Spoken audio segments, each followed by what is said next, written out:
Greetings from Snake Mountain Boatworks on Memorial Day 2021.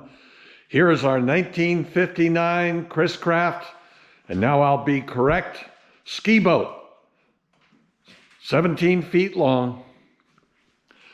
She looks a little different than she did a day or so ago. Everything's off, and now we are filling every single screw hole with toothpicks and Gorilla Glue. Joe, did you say you're going to squirt some moisture on it afterwards? Yeah, after I get everything toothpicked, if we spray it, mist it with a little bit of water, the glue cures a lot faster. A lot stronger too, Yeah, right? A lot stronger. And the good news is that all that oil probably saved the frames.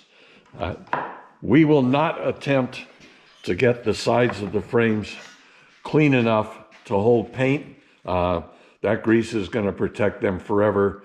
We will scrape the faces down to new wood so that the 3M 5200 for our true 5200 bottom adheres to the frames.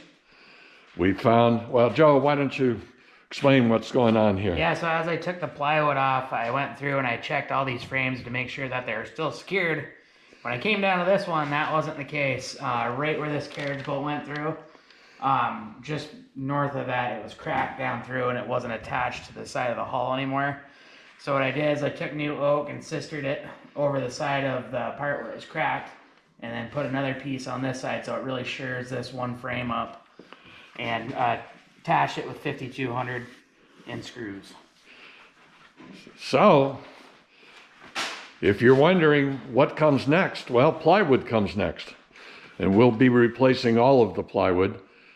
We use Meranti Aquatech marine plywood.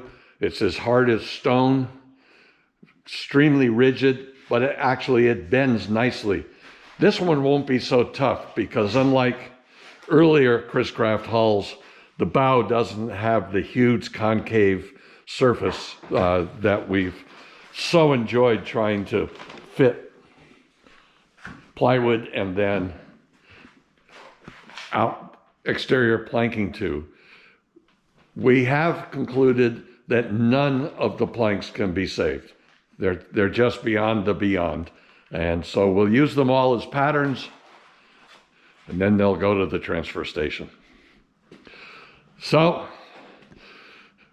Rick and Joe are chasing towards one another, and soon we'll have the entire thing turned into a porcupine. We'll use the fine tool to zip all that off, sand the faces, and begin applying plywood. I would guess that by the end of next week, there'll be some planks on this bottom, right, Joe? Absolutely. So we promised her owner that he'd have her back by July 4th. Well, I think we're talking about much sooner than July 4th. We do have to replace the bunks on the trailer so that we don't get the damage to the bottom that we had before. Thank goodness that hog was only in the sheathing. It was not, the frames were unaffected on both sides. So we'll have an absolutely smooth bottom when we're finished. So, on Memorial Day, might even be time for a beer. This is our update on the 1959 17-foot Chris Craft ski boat. Thank you so much. Bye-bye for now from Snake Mountain Boatworks.